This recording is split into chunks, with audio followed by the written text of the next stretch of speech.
Assalamualaikum warahmatullahi wabarakatuh.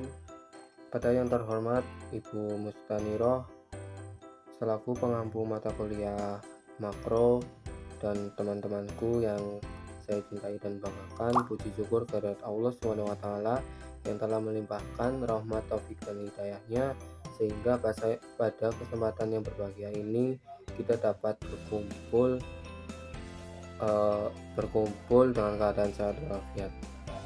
Perkenalkan, nama saya Rizal Saputra. Saya sebagai moderator dari kelompok 7 yang beranggotakan Haura Mauludiyah Syami, Eko Prasetyo, Ayatullah Fatimah, dan saya sendiri Rizal Saputra.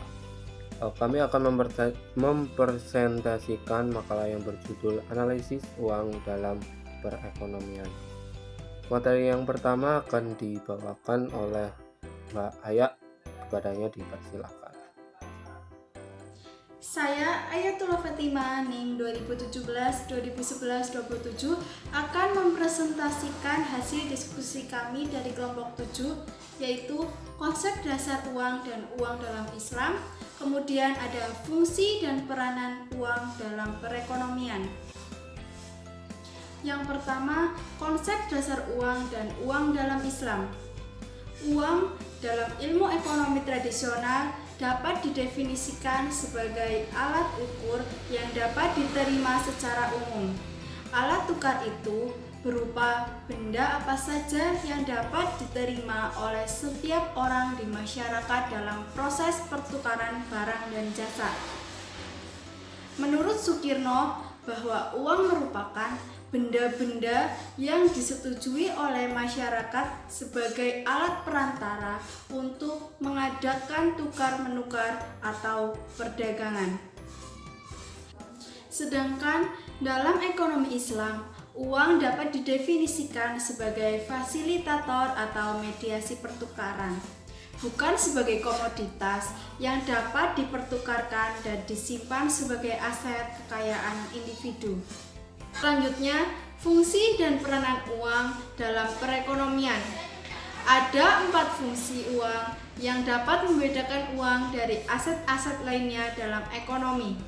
Yang pertama, sebagai alat tukar. Uang merupakan suatu barang yang pembeli berikan kepada penjual ketika mereka membeli barang atau jasa.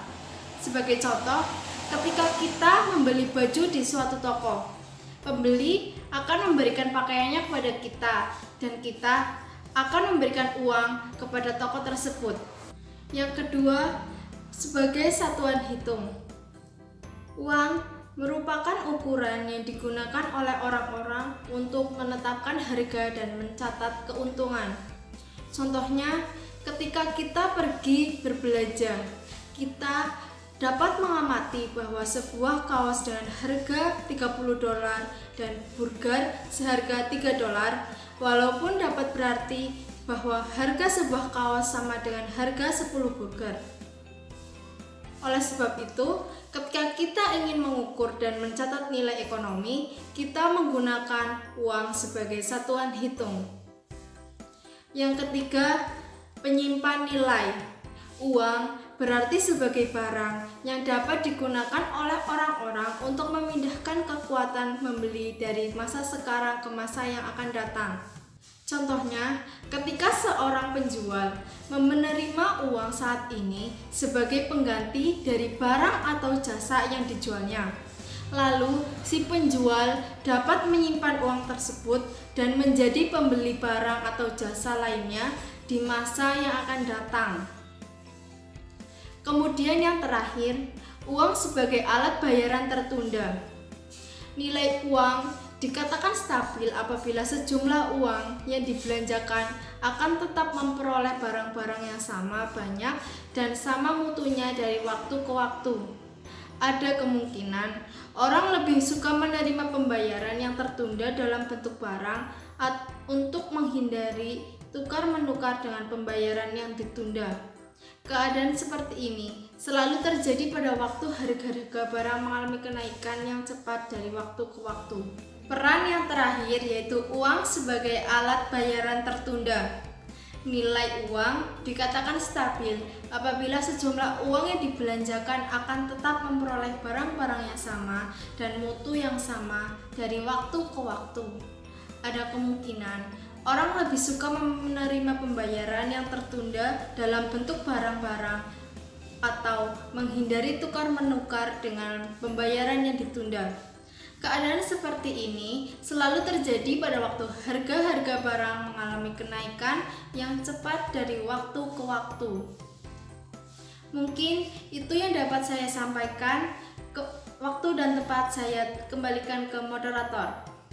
Kepada Mbak Aya, saya ucapkan terima kasih. Selanjutnya akan dipaparkan oleh Mas Eko Prasetyo. Kepadanya dipersilakan.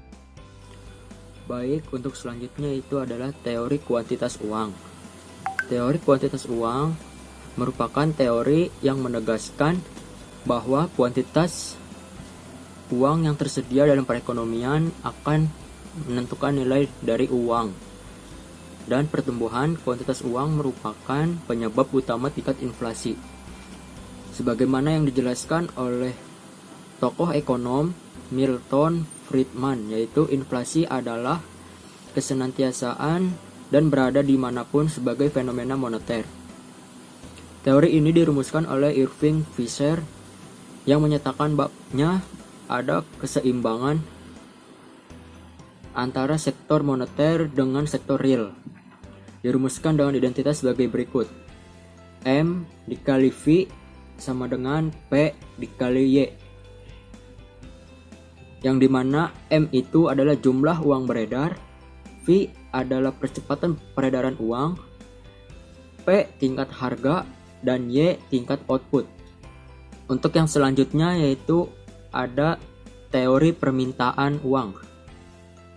Permintaan uang mencerminkan berapa banyak kekayaan yang ingin dimiliki dalam bentuk dana liquid. Ada banyak faktor yang mempengaruhi jumlah uang yang diminta.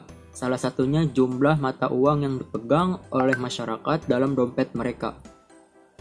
Misalnya, tergantung seberapa besar ketergantungan mereka terhadap kartu kredit dan apakah mesin ATM mudah ditemukan atau tidak. Faktor yang paling mempengaruhi permintaan uang adalah tingkat harga rata-rata dalam perekonomian. Orang-orang memegang uang dikarenakan uang merupakan alat ukur. Berapa banyak uang yang akan digunakan untuk tujuan ini tergantung pada harga barang atau jasa. Apabila harga semakin tinggi, maka semakin banyak uang yang dibutuhkan untuk melakukan transaksi dan semakin banyak orang yang meletakkan uang di dalam dompet dan giro mereka. Hal ini dapat berarti tingkat harga yang lebih tinggi akan meningkatkan jumlah uang yang diminta. Kepadanya saya ucapkan terima kasih. Berikutnya materi yang terakhir yaitu akan dipaparkan oleh Mbak Haura Maulidia Syami. Kepadanya dipersilakan. Baik, saya Haura Maulidia Syami, NIM 2017-2011-17 akan memaparkan materi mengenai uang dan pertumbuhan ekonomi serta uang dan inflasi. Baik, langsung saja untuk materi yang pertama, ada uang dan pertumbuhan ekonomi. Uang dan perekonomian punya keterkaitan secara makro, karena memang uang merupakan unsur penggerak perekonomian secara makro.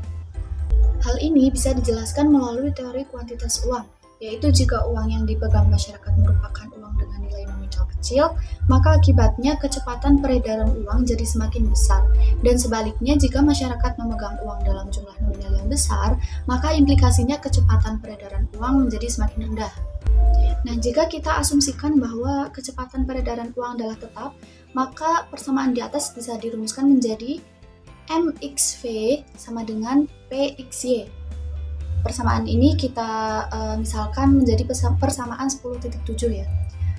Lalu ada MXV sama dengan PXY. Persamaan yang kedua ini kita misalkan menjadi persamaan 10.8. Makna dari persamaan 10.8 menunjukkan bahwa perubahan jumlah uang beredar atau M besar dalam jangka pendek akan mendorong peningkatan harga atau inflasi karena diasumsikan percepatan uang beredar dan produk nasional dalam jangka pendek tetap, meskipun dalam jangka panjang akan mendorong peningkatan produksi nasional atau Y besar. Demikian juga sebaliknya untuk mengurangi jumlah uang beredar. Nah, dari persamaan 10.8 dapat dirumuskan kembali menjadi V sama dengan PXY per M. Kita misalkan ini menjadi persamaan 10.9. Persamaan 10.9 mengungkapkan bahwa V menunjukkan kecepatan perputaran uang atau velocity of money. Jika diasumsikan tetap, maka V menunjukkan pengaruh uang terhadap perekonomian. Selanjutnya kita masuk ke materi uang dan inflasi. Seperti yang kita semua ketahui bahwa uang adalah suatu benda dengan satuan hitung tertentu yang dapat digunakan sebagai alat pembayaran yang sah dalam berbagai transaksi dan berlaku di dalam wilayah tertentu. Sedangkan definisi dari inflasi adalah kecenderungan dari harga-harga untuk naik secara umum dan terus-menerus. Namun kenaikan harga dari satu atau dua barang saja belum dapat disebut inflasi ya, kecuali bila kenaikan harga tersebut meluas dan mengakibatkan kenaikan harga sebagian besar dari barang-barang lain. Lalu apa sih keterkaitan antara uang dan inflasi itu? Inflasi dapat terjadi ketika jumlah uang beredar tumbuh lebih cepat dibanding dengan persediaan barang yang dijual di pasaran. Saat masyarakat cenderung memiliki banyak uang, maka permintaan barang akan naik. Baik, mungkin itu saja materi mengenai uang dan pertumbuhan ekonomi serta uang dan inflasi. Saya kembalikan ke moderator. Sebenarnya saya ucapkan terima kasih. Demikian presentasi dari kelompok kami. Kurang lebihnya mohon maaf. Billahi taufiq wal hidayah. Wassalamualaikum warahmatullahi wabarakatuh.